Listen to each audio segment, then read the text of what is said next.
How do you look back on that period? As a good one. I love the Mojos. I mean, they're my friends still. And I think I couldn't have reached the point that I reached as an artist and as a performer and as a music business person, having my own label and everything. I don't think I could have reached that point without the help of these four individuals, without that family thing that we had, this hybrid between an artist that writes the songs and composes the songs, but acting and behaving like a group, like a band. And I think that strength taught me a lot of things, and I was able to lean on them for a lot of the things that I needed growing up.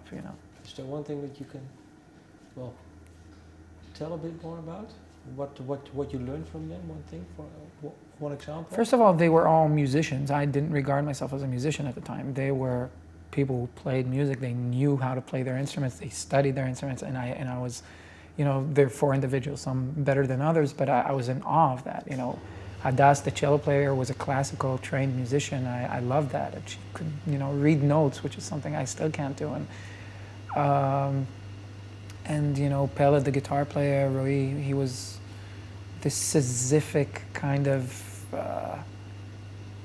he digs and digs and digs until he finds something. And I loved that precision. And Ran and Johnny, the bass player and the drum player, were just, tight and good, vibed, and I love that, the fact that music can be just a fun thing that you do.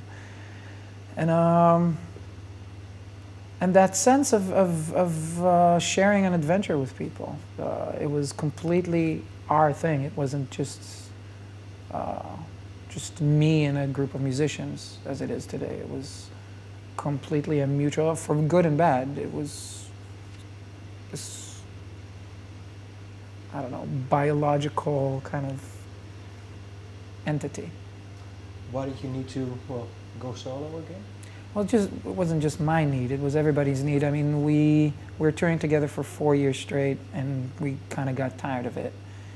And it was kind of like the first love of your life. I mean, you're madly in love, probably more so than you'll ever be in your life, but you don't really know how to hold a relationship. You don't know how it works. You don't know how to say okay or let go or fuck it when in the right moments. You just, it's constant.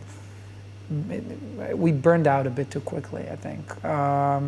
Maybe if we met today, it would have been different. But so we were starting to get on each other's nerves, and I mean, in a good way, but also in a way that we found it harder and harder to work together. But also, I think the main facts were the fact that Asaf Avidan and the Mojos hints to the fact that they weren't, they were kind of shadowed by my presence and by my authority as a songwriter. And, they couldn't write their own songs in that project. And they needed to, because they're creative people, and they needed their own solo projects.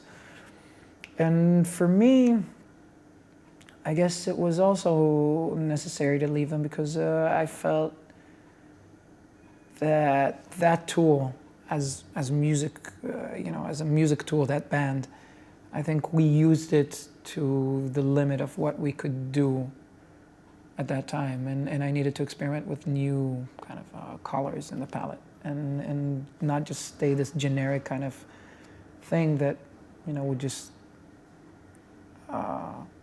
go back to doing the same thing over and over. Well, the song that you recorded with them on your first album, well, the Reckoning song. Can you describe? Because I listened to an interview when you said that some guy from Germany, he wrote you a Facebook message saying, well, I did a remix. Yeah, that was 4 years after we released it. It was 1 year ago. Yeah. What do you think when you listen to it? To the remix? Yeah. I don't like it. I don't. I mean, I have to be honest. You still don't like it? I still don't like it. Because I don't think, it doesn't necessarily mean that it's not good. I mean, obviously 80 something million people would disagree with me, and who am I to say otherwise? I mean, obviously it hits a chord with people, and when I released my Virgin, it didn't, or it reached less people. But so obviously I have to thank, you know, Jacob for what he's done, and how he was able to take something of mine and interpret it differently and make it reach a wide, huge new audience. So obviously there's things that I have no fucking idea about, but if I have to, if you ask me my personal taste, then no, it's not my musical taste. And it's not only that, it's when you hear the song, you hear it as a new piece. When I hear the song, I hear it as an interpretation of my own feeling. I know why I wrote that song. I know when I wrote it. I know who I wrote it about. I know why I recorded it just nakedly with, you know, an acoustic guitar and vocals. I know why I chose these things, and I know how I interpret the song. And when I hear somebody else's interpretation, you know, for me it's wrong. Yeah. It's not different. It's wrong because I know why I wrote it. So I can never hear it as freely as you can. Maybe within 10 years? Maybe.